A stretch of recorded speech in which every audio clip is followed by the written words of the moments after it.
Hey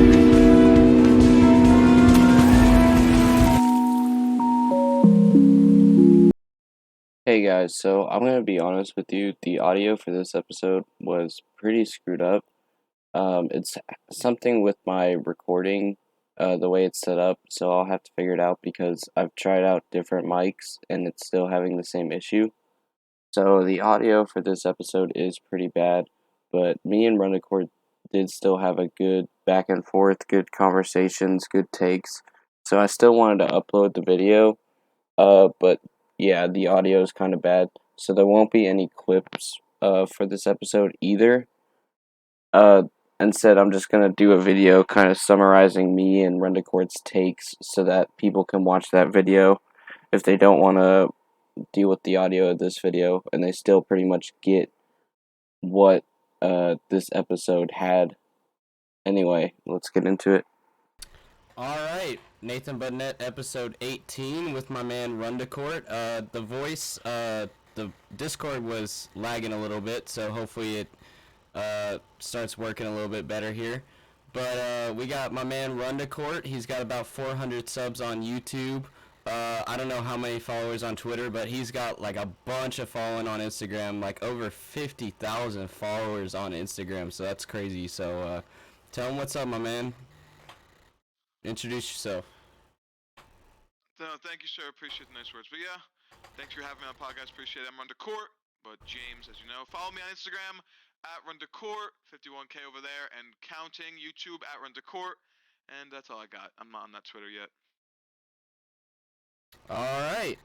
Well, we can start off first. Probably the most anticipated topic to talk about: Steph Curry breaking the three-point record last night. So you had a video a little while ago about him possibly being the best point guard of all time.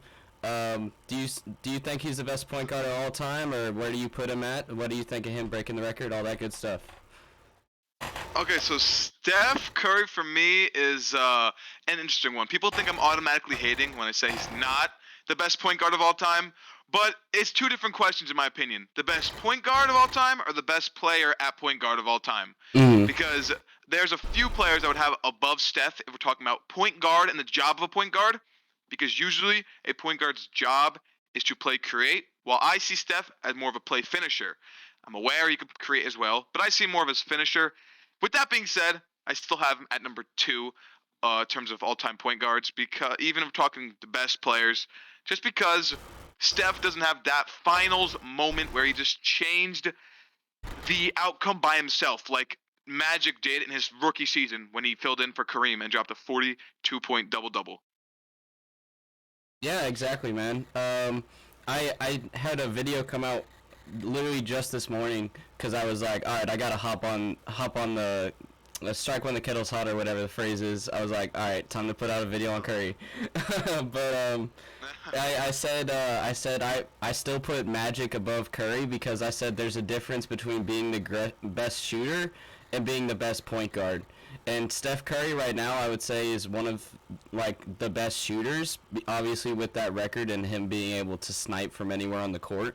But at the same time, Magic is just the better point guard for me because of everything he's able to do. He's able to, cross people up. He's able to have playmaking, excellent ball handling, able to find open teammates, just playing like crazy. And then, of course, everybody mentions the playing center and everything like that. So seems like we have pretty similar takes on that. So Yeah, and I hate that people always assume it's like a negative thing. Oh yeah, Steph isn't number one. Like it's like, oh, you're a hater. It's just that when it comes to a point guard, there's more things that you're looking for than just what Steph brings. And Steph fits the Warriors role, like the Warriors offense perfectly because of their system. Like not saying he's a system player, but I think he perfectly fits that system, which is why he is so good in that. Like I feel like if it was another team at point guard, Magic is just the better option in terms of point guard. yeah, exactly. All right, so I know that you are a massive Heat fan. Your channel is mainly Miami Heat stuff. You did some reactions to Bucks versus Heat, stuff like that. So my question for you, being about 30 games in now, Is Tyler Herro still quote unquote in the same conversation as Luka Doncic and Trae Young? You know, at the start of the season, he started to be like, okay, maybe he's got a point here, and then he started kind of like sliding off, going back to like where we expected him to be. So I'm curious your views on that, especially being a Heat fan. So. All right, Tyler Hero. Like I was big on him his rookie year. Like I said with the reaction stuff, I caught some steam on Rundacourt, so like I just jumped on the bandwagon. Tyler Hero's the GOAT. He's the next best. And then he had his second season where I lost all faith in him. If I'm gonna be honest, not all faith, but I became real that he's not gonna be the next best thing, obviously. But this season, with how great he's been playing, he has taken a step closer to the Luka type players, but still nowhere near the conversation of Luka Doncic. If I'm going to be 100% honest, call me a biased Heat fan. Tell me I'm everything in the books because people just tell me I'm just an idiot basically. But I know Tyler Hero's not on Luka's level. He's not on John Morant's level. But I will say, you know what I will say? He's better than RJ Barrett. That's all I'm gonna say. All right, that's all I'm saying. I don't care what no one says about it. But of course, he's not on the level of Luka Doncic. Like that's not even. He's sixth man of the year conversation, and he's going to be. But Luka Doncic is in MVP conversations, which is a big difference. Yeah, man. I agree 100%. That's something I was going to bring up. Because, like, at the start of the season, he was averaging about the same as Luka and Trae. And then, like, as the season went on, like, he sort of started to set back into where he typically is. And I like how you brought it up, like, again, even if he is having about the same stats and everything, Luka is, like, on the MVP ladder. And Tyler Herro isn't going to be on the MVP ladder. So that's really the question there. And then I love how you brought up the sixth man of the year because that was actually going to be my next thing I was going to lead into. Do you think he can win sixth man of the year, or is it going to be someone like Patty Mills on the Nets or some player that's been playing for a long time that is now on the bench behind these super teams that everybody's making this year? So with sixth man of the year, I see it as, and it seems to be every year, they just pick the best scorer on a good team. The best scoring player off the bench on a good team. Like Jordan Clarkson won last year, he's a scorer. Lou Williams, Jamal Crawford are the type of players who win sixth man of the year. When in reality, Andre Iguodala's of the world in like 2015, 16, 17 were truly the best player off a bench. So like, you know, MVP is kind of not just the best scorer. It's kind of almost the best all-around player. With sixth man of the year, they disregard that and they pick the best scorer on a good team. With that being said, I can see Tyler Herro winning sixth man of the year because like it's that and it's like the hype. You know, it's about the hype around them kind of. And Tyler Herro has that fame, celebrity kind of vibe to him. So he is someone I could definitely see securing it, especially being a scorer off a pretty good team, like a third seed team right now. I mean, or what are they now? Fourth seed? I want to talk. I'm a little pissed off with the Heat. But with the injuries, I understand. But if they could finish top three seed and he could still average, what is he averaging? 26-4, 25-4. 100% could see him finishing top three and can definitely see him winning it. 100%. Yeah, for sure, man. I get exactly what you're saying because I was looking at like the Heat stats earlier, and even being off the bench, he's like the second highest scorer on the Heat right now. And like I know that Jimmy Butler and Bam Adebayo have been going through like injuries and like health and safety protocols. So some people will be like, "Oh, well those numbers are like a little scuffed because of that." But at the same time, you know, like he's scoring about the same as like if you look at the Bulls, like DeMar DeRozan and Zach LaVine are like the two top scorers, and they're like in the mid to high 20s, and Tyler Herro is in the 20s as well for his team, being the second scorer. So you know he is putting up numbers as a great scorer for his team, and he's coming off the bench, exactly like you said. So I definitely think he can win sixth man of the year. But I think it will be like some sort of contest with Patty Mills just because the Nets are doing so well right now. And like I watched the Nets debut and like it kind of hurt as like a Spurs fan. A Spurs and a Bucks fan, seeing him go against the Bucks and just drain threes, and I'm like, oh man. Yeah, 7 for 7 that day, I think, or 7 for 8, something like Yeah. that. Speaking of the Bucks, though, you've been again as a Heat fan been keeping up with the the Bucks, I assume you've been watching the Heat's Bucks games. So where do you think the Bucks can end up this year? Like, will they make another deep playoff run? Do you think they'll lose to the Heat with their new additions of Kyle Lowry, PJ Tucker? Giannis is in health and safety protocol right now, so I don't know how that'll affect it. So what are your thoughts on that? So you're not going to hear me say many nice things about the Milwaukee Bucks, if I'm going to be honest with you. But honestly, if you watch them play basketball, they are a good basketball team. Like, it's not. I know they said they got lucky with their finals run, whatever people could say. But if you watch them play, they are a well managed and coached team. And then with someone like Giannis leading them, they will always be dangerous. And they are a team to beat in the East. Right? Like this will surprise no one if they make the finals at this point, because even when they first the Nets, like you said, the debut when they faced the Nets, it was like they were up by 10, up by 4, up by 10, up by 20, up by 5. It was like an up and down game. But the entire time they were in control, even when that got close. And that's the only way the Bucks would lose, is if they lose those close games. Like the Nets, they're first place, but I still think the Bucks are a better overall team right now with Kevin Mm. Durant playing like MVP level. But you said how the Heat versus the Bucks, that worries me slightly. I'm not gonna lie, because if you watch, I know the Heat looked different this year, but if you watched the playoffs last year, the Heat got absolutely dismantled, and it wasn't even close. Like, it wasn't even close. They got embarrassed. They were the worst basketball team in every aspect. But with the additions of Kyle Lowry, PJ Tucker, Bam, and he said he's in a bigger role now, more scoring, but he's been hurt. If we could see what he could become, I need to see the season progress a little more. I hate to say it right now, but right now the Bucks would beat the Heat. Absolutely, as a Heat fan, I'm saying that. But if the Heat take the trajectory that it looked like they were taking when they were healthy, that's definitely a great series and would be one of the best series in the playoffs. All right. Yeah, I think the Bucks' biggest problem is going to be the loss of PJ Tucker, who I think is now on the Heat, right? So because with PJ Tucker being able to play the 3 or the 4, you had Giannis being able to kind of move between the 4 and the 5, which was a big asset for them. And like having another player that was a fantastic 4 spot, being able to help on the starting lineup during the finals. Everybody says that was a big factor in their success, was having both PJ Tucker and Giannis on the floor. But they re-signed Bobby Portis, which I was really excited for because I was scared we were going to lose him, because when Giannis was injured in the finals last year, Bobby Portis really stepped up, and I made a bunch of memes about it. It was really funny to me because, like, did you watch that interview? He was like, they were like, how do you get pumped up for a game? And he's like, I imagine the other team slapped my mom. That's crazy. But now we lost PJ Tucker, but we have Bobby Portis back, so I'm excited to see Bobby Portis play some more minutes, and then we also have Boogie Cousins back. So do you think the Boogie, like, how Boogie will affect the Bucks? Do you think the Boogie Cousins curse is real?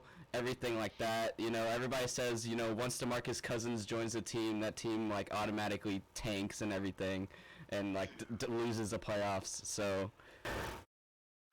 With DeMarcus Cousins, it's a weird one. Like, this is what happens. Like, he joins a team. Everyone, woo! DeMarcus Cousins back. He's back in the league, back on the team. He's gonna change the way they play, and then he gets cut. He gets picked up. He gets cut, and like the up and down, up and down, up and down. And now I feel like the ups aren't as high, and it's kind of like everyone's like, he's on a team. And I think the Bucks understand that DeMarcus Cousins is not gonna change much in terms of this. Nah, that's not right to say. He can change the games where Giannis is in foul trouble and they needed someone to come in and drop 8 points. Because even if you see, no matter what, DeMarcus Cousins can play basketball. No matter what, he can play basketball. Like, he could play 4 minutes. He's gonna give you 8 points on 5 shots. Like, he'll score. He's still DeMarcus Cousins. He still has that skill. Don't forget what this man was doing in Sacramento. He still has that.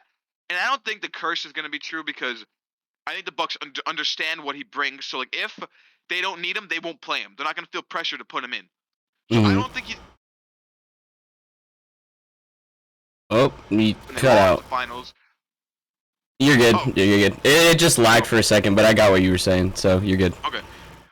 Like with the Warriors in 2019 when they lost, he did help have big minutes. I mean, not big, even big minutes. He had big moments where he came in for 15 minutes, did what he had to do, and then he sat back down, except they didn't win that finals. But I don't think he will affect them negatively. I think if anything, it'll be a positive effect.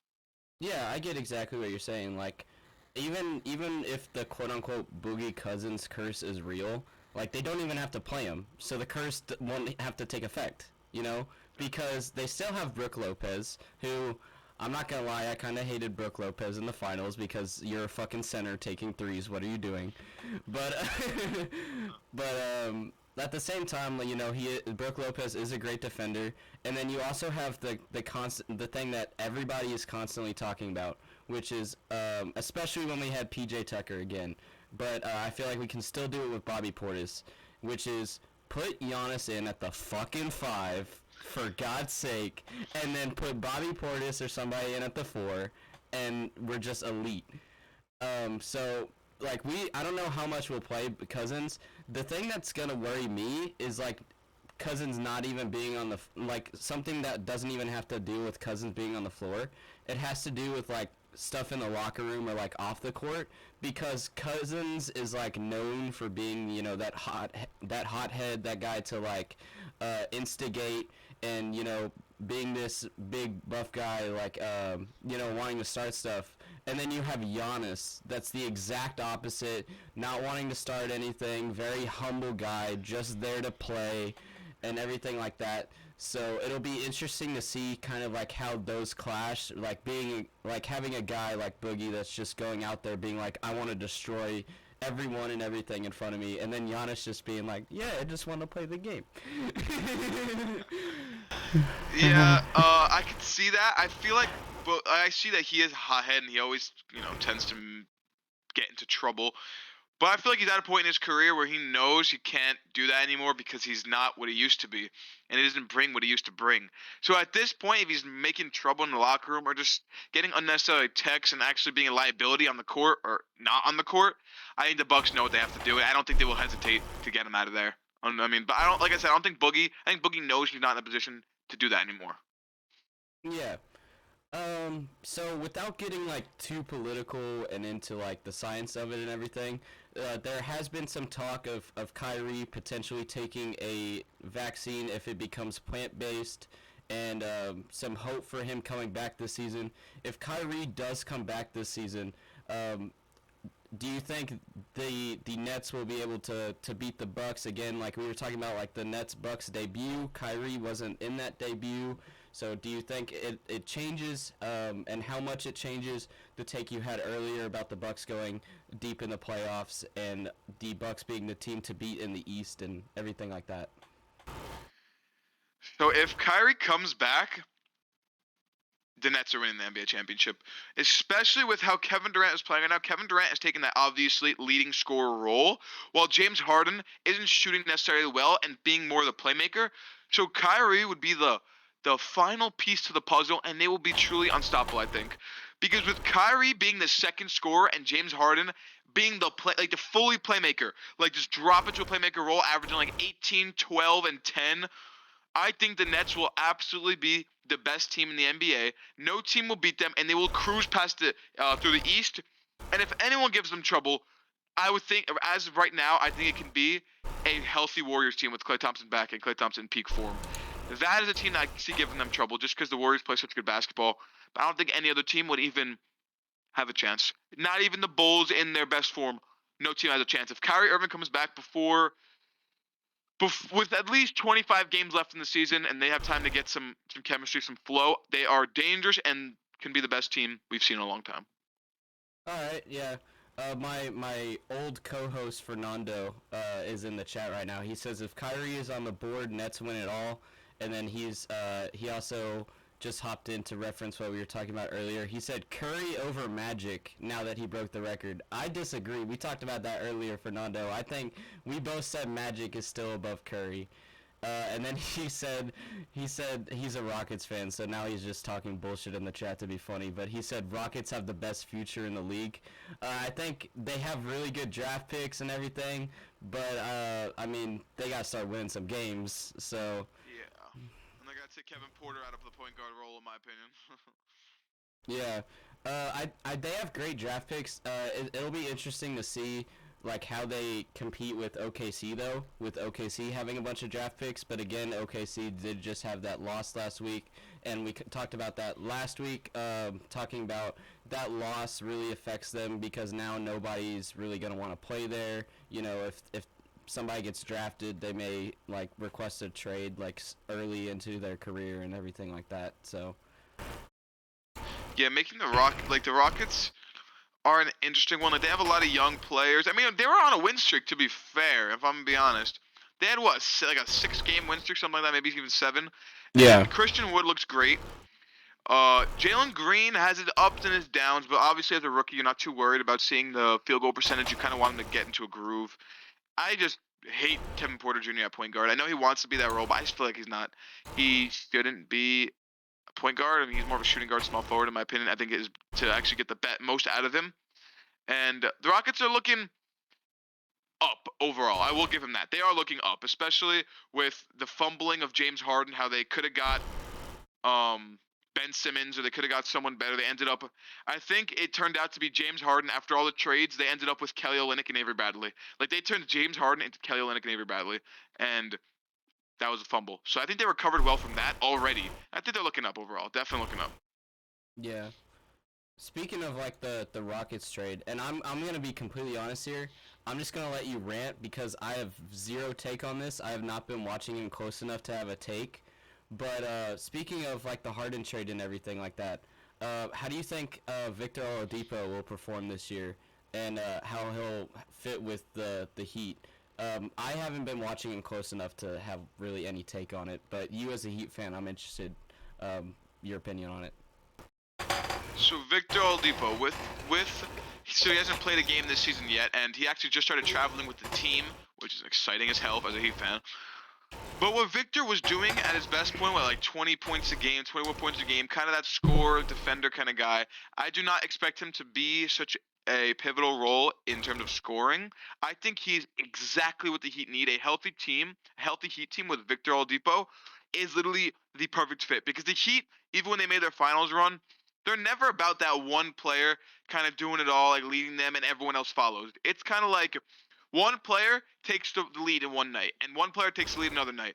And that is a good thing in terms of being a scrappy team. Because, like, the Heat aren't a powerhouse team. They are a scrappy team who will get under your skin, who will annoy you, like they did with the Bucks in 2020. No one expected that. Like they did with the Celtics in 2020. Like they even messed with the Lakers a couple games. Like that's the team the Heat will be. So I think Victor Oladipo will come in averaging 14, 4 and 2, playing elite defense and getting, averaging 14, but like having those 20, 25, 30-point games, but also receding to those 8-point games where he's just a player that you don't look on the stat sheet for. He's someone like PJ Tucker where you want him on the court no matter what, not because of the numbers, but because of everything else that he does. Mm-hmm. So Victor Oladipo is exactly what the Heat need in terms of defense, on the fast break, hustle, open shots, getting to the rim, making those energy plays to change momentums in games, like those big dunks that completely turn the momentum in a game. Victor Oladipo is that guy, and I am so excited for him to come back. I'm just scared about his injuries. I'm just scared because he hasn't been able to get healthy. All right. Fernando said in the chat, he said, they said we fumbled it because we didn't get LeVert or Allen. They haven't really done much for them. We got years and years of picks, and let's be honest, Ben Simmons is not good. There's a reason Philly has kept going. Okay, well, I don't have much to say about that. Just wanted to read the chat. So this is sort of an interesting question for you. The teams have really been blowing leads this season, if you've noticed. Like, I saw you posted on your Instagram the meme with Trae Young, but then there's all the other ones from before, like Luka blowing leads, the Nets blowing leads, everything like that. So do you think there's a reason for it? Is there anything, like, happening this season, or is it just kind of coincidence that all these teams are sort of having the same problem where they're, like, up by 30 and then they end up losing by 5 or something? When it comes, like, yeah, right, that has happened a lot with the Lakers, with all the teams you named. There's a bunch of memes with like the Lakers blowing leads, and I think it's a mix of everything. Coincidence, yeah, but also like how the culture is in the NBA now. Like injury, trying to avoid injuries with those load management and stuff. So when you're up by 30, I feel like they just really let off the gas pedal. They really take a step back and they kind of don't fear that comeback, because in the regular season now, let's be honest here, the regular season isn't what it used to be. People don't take it as serious as they used to. So even a loss, they don't even look at it that bad. But especially when they're up by 30, you see, oh my God, even a couple years ago, LeBron and the Cavs flipping bottles on the sideline, like doing the water bottle flips. Like, they're just not taking that seriously. You don't see these players playing 82 games anymore. And I think that comes with single games when you just take a step back, you relax, up by 30, you're going to chill. And then, what do you know? Like, the OKC Thunder, when they had that crazy comeback against the Lakers, no one expected that, because the Thunder don't have so many big names that are going to make these big plays. But don't forget, these are NBA players, and they could still make some noise. Every single one of them, from the first man to the last man on the bench, they can all make some noise, and people forget that. So these comebacks are just going to keep happening throughout the regular season, and I do not expect it to slow down. Yeah, I didn't even think about that. So, but now that you bring it up, I agree with it. Like the fact that when you're winning, you don't have to completely go like full force, and especially like later in the regular season where teams are like, all right, well, we already clinched the playoffs. Even if we lose every game here on out, like we still have a playoff spot. The only reason you would keep going like hard in the paint when you've already clinched the playoff spot is if you're like one of like the top teams, like the number 1 seed, and you're like, all right, we got to keep the number 1 seed so we have like home court advantage and everything like that. But other than that, if you're like a 6th seed or something, you don't really have much motivation to go up or down. It's pretty much the same outcome either way. So the coach is going to be like, okay, let's just save everything we have for whenever we're actually like in playoffs with eliminations and everything like that. So I definitely agree with that. So next thing I got on here, we're just firing away at these topics. This has been talked about a lot the past couple weeks, but Zion Williamson. Do I even need to say anything other than his name? I don't know. I don't think so. Because what the hell? What the hell? Like the hype. What a weird trajectory Zion Williamson has had. The hype that he had coming into the league, the injury, then people were kind of still worried, like, oh my, is he gonna be as good as we think? Then him averaging 27 points per game while not shooting at all. This man was just bodying people in the paint. Everyone was on that hype train saying Zion's this guy, like this next best. Then this man puts on some weight. Let's not lie. He put on some weight, and he hasn't played a game this season. So at this point, it's and on top of that, the fact that people are saying he wants to leave the Pelicans already, which I don't even blame him. What the hell, New Orleans? New Orleans with the weirdest decisions of all time. We don't need Lonzo. Let's get Devontae Graham. Let's get rid of an all-around point guard to support our 2 scorers in Zion and Brandon Ingram, and let's bring in a guy, Devontae Graham, who is a 3-point shooter, and that is it. Who is a flash 3-point shooter. Let's get rid of Steven Adams, a all-around center who's great at defense for Jonas Valanciunas, but Jonas Valanciunas is better. But like I said, he needs his shots. But I don't hate that move because he is a great player, Valanciunas. But the Pelicans overall are in a bad spot, and Zion not playing a game yet, and with another setback, I don't even know how to feel. Because I'm expecting, like, I know these are young guys, like him and Luka gaining weight. These are young guys, and they just got all this money, and I understand life gets in the way, like enjoying your life gets in the way. So I'm not too crazy about his weight gain. I'm more concerned about his health, just the way he moves and those knees. And seeing another setback is not a good sign. And I'm scared he won't even play a game this season. And then it's really up in the air for Zion. It really is. Yeah, man. I was watching Rusty Buckets, and he had like some really interesting takes that I liked.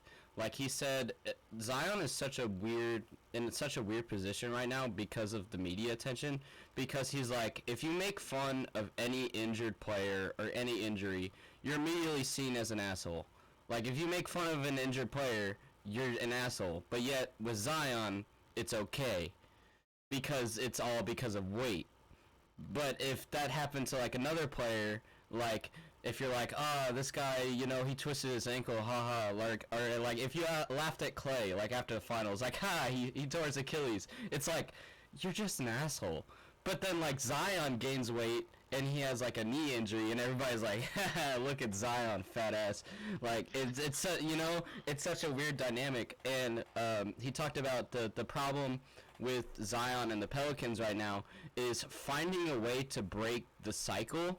And you know, everybody always makes the joke and the meme about like, oh, it's the New Orleans food, and it's like, while that is a meme, there is sort of like some realism behind that, because again, it's about like breaking the cycle, and the cycle is pretty much, you know, he gets injured, so he goes into rehab. With rehab, he gains weight. Okay, well, he's gained weight, which means he's going to get injured again. With injury, he's going to gain weight again. With gain weight, he's going to get injured, you know, and so on. So he has to either find a way to not put on weight when he's injured, which is a very hard thing to do. I mean, and it doesn't even necessarily have to be injury. I mean, we all, I can say myself, you know, put on weight during COVID lockdown and everything like that. When you're injured and not moving, it's very easy to put on weight. And when you're putting on that weight, you know, playing a physical sport, you're gonna get more injured, and again, it becomes a cycle, and you have to figure out how to break it, and that's gonna be him and the Pelicans organization, if he stays with them, their biggest problem with that is just figuring out how to break the cycle, and if they can break the cycle, they'll be fine. Because if you break the cycle, then again, all it is rehabbing the injury. The problem is with him rehabbing the injury, he's just he's causing himself to become injured again with the way he's handling it. Yeah, that's a good point. That's so funny you said that, because that really is true. Like, the only way you could the only way you can make fun of someone gaining weight is if it's basketball or like a sport, and only a men's sport, because like it's like no one cares. Because I don't even know why no one cares, but we call Zion fat and no one seems to bat an eye. But that's a good point you make, and the cycle is true. Like, and it's almost inevitable when you're working, running every day, and then you get hurt. It's almost inevitable to gain weight. Yeah. It really is, because you're so used to a lifestyle, and then not being able to work out, you're not burning any calories, you're not doing anything, so you're gonna gain weight. And now it's in a bad cycle, like you said, and that's interesting. That's an interesting angle. That's true. Alright, so next thing I have on here, I mean, we kind of already talked about it, to be honest, because we talked about the whole Nets thing, but is KD the best player in the league right now? And also, I'm sure you saw the other day the KD thing with Skip Bayless, like, I really don't like you, like that tweet. So is KD the best player in the league? And, you know, just why, if he is, why, and everything, all that sort of stuff. For Kevin Durant, people ask the question, like, is he the MVP? Is he the best player in the league? Those are two different questions, in my opinion. So you said, is he the best player in the league? Yes. Kevin Durant just came off an Achilles injury and got better, and he is now doing whatever the hell he wants on a Nets team that is struggling in a way. Like, if you watch them play, they're not playing amazing basketball. They're not playing amazing team basketball. It's kind of Kevin Durant and James Harden. A lot of ISO game, and then James Harden gets his screens to the paint and throws a turnover, kind of one of those. But Kevin Durant is absolutely the best player in the world, and when you're 7 feet tall and can do everything he does, like everyone talks about this, you can't contest his shot. If he gets to that that 12 to 15 feet area, he's gonna score, or he's gonna get a good shot off, almost every single time. And the reason I say it's a different conversation with the best and MVP, it's because I do think it's fair to say MVP is more about what you're doing for your team. That's why I think Curry and KD could kind of be flip-flopping in that position, in that conversation, especially with the Warriors being so good. Like, so good as a team that I think Steph can hold that number one spot right now. But I do see Kevin Durant. Do I want to say this? I'll say it. I do see Kevin Durant being this year's MVP. Finishing the season as the most valuable player, I do see it. And yes, right now, even with LeBron playing well, Kevin Durant is the best player in the world, and I say that with full confidence. And yes, Skip Bayless has to be quiet sometimes, because even when he compliments players, they're still like, "Shut up, just be quiet, just be quiet." Yeah, I like what you said about the MVP, because it's something I've talked about with my basketball friends for years, and they've never fully understood what I meant. I was like, okay, MVP doesn't just mean best player, and they're like, yes, it does. And I'm like, no, think about what MVP stands for. It stands for most valuable player. It means that it's a player that if you take them off that team, they drop from like a 3rd seed to like a 10th seed. they're the most valuable player in the league. They have the most impact to their team, and it's like if you remove them, then they're just gonna start losing games. Just like Giannis, we talk about how impactful he is to the Bucks, and it's like if you take away Giannis from the Bucks, like you still have Middleton, you still have Drew Holiday, but you don't really have anybody in the paint. You don't have any more like lob passes, anything like that.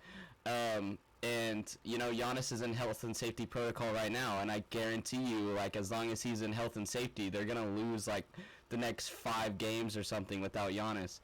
So, and that's why he's like even now he's still the third. I think like the third or at least top 5 on the MVP ladder right now, even after winning it twice already. I think I'm pretty sure. And then losing to Jokic last year, because Jokic is the same way. Jokic, you take him off the Nuggets, and it's like, okay, we have Jamal Murray, that's about it. So, and then you have KD. KD, yes, he's a great player. He's dropping about 50 every night. You take him off the Nets, though, you still have Harden. And Harden, like, as much as he's been struggling, especially with the new foul baiting rules, he is still Harden. And then if you have Kyrie coming back, then, so I 100% agree with what you said with the MVP. But is he the best player in the league right now? I think best player, he's definitely up there. It's between him and probably Curry, because, again, Curry did just break the record. But, KD, they call him the Slim Reaper. He's able to pretty much play like he's pretty much playing the point guard position, even though he's like, almost like 7 foot. And, but he's pretty skinny, and, I don't know, I'm going to end up repeating myself, but he's the Slim Reaper. He can do everything. So. Yeah, I like what you said about, it's because like your basketball friends might have to get them on here because they think MVP is the best player ever. I mean, best player in the league. If the MVP is the best player in the league, LeBron would have more, Kobe would have more, Jordan would have more. It's not about that. It's almost about even the upcoming. Like I think Jokic deserved it last year, but I don't think he's the best player in the league. Yeah. I don't think he's top 3 in the league. And the year before that, when Giannis won it, Giannis could, at the time I wouldn't have said Giannis is the best player in the league, but he was the most valuable. So that's absolutely true. And if anyone disagrees with that, that's the weirdest argument I've ever heard in my life. And I may need to have a conversation with these boys. Alright, I'll let them know. So last couple things I have on here, and then I might have to cut it at that, because, again, I am going to have to leave. And I'll explain to my stream later why that is. I already told you why, but I'll tell my chat later. So I know neither of these players are on the Heat, but Rookie of the Year debate. Cade Cunningham and Jalen Green have seemed to kind of dropped since they've been drafted, and now it seems the argument is between Scottie Barnes or Evan Mobley. I kind of lean towards Evan Mobley, but I see Scottie Barnes also putting up similar numbers with getting like 5 blocks in these recent games. Really great defense, which that's something I love. I always love defensive numbers over offensive numbers. If you're getting like 7-8 blocks a game, that's more impressive to me than 40 points. I don't know about you, but so what is your take on that? Evan Mobley or Scottie Barnes? So yeah, definitely. It is the conversation right now is between them, and I feel like I almost expected this. Everyone had so much hype about Jalen Green and Cade that was almost like inevitable for someone to. I feel like it was like there's too much, and there's too much confidence in them that someone was going to come out of the dust. And I think I'm huge on Evan Mobley. I love Evan Mobley, and the difference between Scottie Barnes and Evan Mobley is that Evan Mobley is on a team that is winning games, and he has been a huge part in that. The defensive impact that he's bringing, like Scottie Barnes is playing amazing on both ends of the court too, but I just think Evan Mobley's presence has just been different, and almost people haven't obviously expected Evan Mobley to be what he is, but the way he's impacting defensively, I think he's even doing okay on offense. I mean, he has some games where he tried to do a bit too much, and he went like 0 for 11 one game, a couple games really bad. But then we found his groove. And look, he's putting up what 13, 8, and 3, with more of a defensive impact than Scottie Barnes. I have Scottie Barnes at number 1 right now, and I'm not even sure what Scottie's averaging. I'm pretty sure his numbers look better, but I think I'm not big on like numbers mean everything. I kind of like the eye test more. I think the eye test is more important. And Scottie's averaging 15, 8, and 3, so pretty close in numbers. But I am personally on Evan Mobley, but Scottie Barnes maybe is more all around than Evan Mobley. But I still have Evan Mobley as the Rookie of the Year. Yeah, especially with Evan Mobley, you also got to think about the people that he has on his team. Like, even if he's putting up similar numbers, Scottie Barnes is playing on the Raptors. Evan Mobley is playing against the Cavs. It's going to be harder to get those blocks and rebounds when there's 4 other fucking centers on the floor with the Cavs. Yeah, that's a good point too. That's a great point. So I definitely take Evan Mobley getting those numbers, especially with 3, 4 other big guys on the floor at the time with him. And I've hyped up Evan Mobley even before the draft. So I've been on the Evan Mobley hype train. I said that he could be the next Giannis and stuff like that with the way he's playing. So I'm definitely picking Evan Mobley for Rookie of the Year. Pretty much everything that you said. And last thing I got on here, man, kind of sticking with the whole rookie thing is, do you have anybody in the upcoming draft you're looking for? I've really stuck on to Chet Holmgren. Everybody keeps telling me I'm wrong and they like Paolo Banchero more, but I am on the Chet Holmgren hype train. I think if he puts on some weight, he'll be great. Everybody, saying he's too skinny, and I'm saying he just needs to develop. And yeah, I don't know if you have anybody you're kind of eyeballing in the upcoming draft or anything, but if you do, I'm interested. Yeah, I don't watch college that much, but Chet, this always seems to be the thing. I feel like people always say, oh, he's too skinny, or people always say this kind of stuff about players, and then they end up going, like, one thing, if you can play basketball, you can play basketball. And to see how this kid moves at his height and the way he can shoot, I think he is definitely going to be a problem in the NBA. And if his man puts on weight, like Kristaps was also like another, like kind of, I feel like that's a good comparison, kind of Kristaps. Kristaps was always, a lot of people say he's too skinny early in his career, but when Kristaps kind of found his groove in New York, I mean, he also had his kind of downfall with the Mavs, but when he had his, when he was with the Knicks, people were saying he's the next best. He had the best potential to be the best in the league. It didn't matter how skinny he was, And looking at Chet, the way he dribbles and everything, I don't think it's gonna be a problem. Look at Giannis. Giannis came into the league skinny as hell, 2-time MVP, champion. I don't think a skinny is gonna be a problem.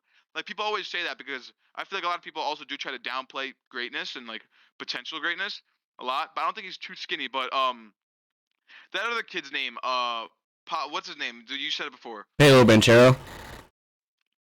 Yeah. I've seen him play a little bit. He seems more of a what's the word? Traditional player, kind of what you expect from a college player. And that's not taking any shots or any negative. Like, he's gonna be nice too. He's gonna be nice too. But I feel like Chet could be different. He could change, kind of like how LaMelo affected the Hornets. That's a good example. How we kind of just changed the culture in a way. I feel like Chet's different, and he has the following and the hype to change an entire culture, and he also has the skill, obviously. All right, yeah. I completely agree. We literally talked about last episode like LaMelo's impact on the Hornets, so that's crazy. And then I always talk. I've talked about how I don't think the skinniness is going to be an issue, just like you said. We talked about earlier. KD's literally called the Slim Reaper, so. Literally. But I'm gonna have to go in like about the next 5 minutes. So do you have anything you want to add real quick before I end it off? Nah, I mean, I think we got a nice convo in. Thank you for having me on. I appreciate it. And like I said, Rundacourt on YouTube and Instagram. But yeah, I think that's it. Yeah, man, it was awesome talk. So go definitely check out Rundacourt on YouTube and Instagram. He's way more popular than me, so it was cool having him on. I'm surprised, he wanted to come on with a smaller guy like me. Oh, of course. But his stuff will be in the description, so go check him out. And I also got to put like this reminder in here that these episodes are available in audio on Spotify, Apple Podcasts, Google Podcasts, all that good stuff wherever you find your podcast. So if you don't have YouTube Premium and you don't want to watch the video, you can listen in audio form over there. Go check out my socials as well. Those are all in the description on YouTube, or if you're listening in audio, just look up Nathan Buttnet or Gingy with 3 Ys on whatever platform. You should be able to find it. And that's all I got. So thank you, Rundacourt, for going on, and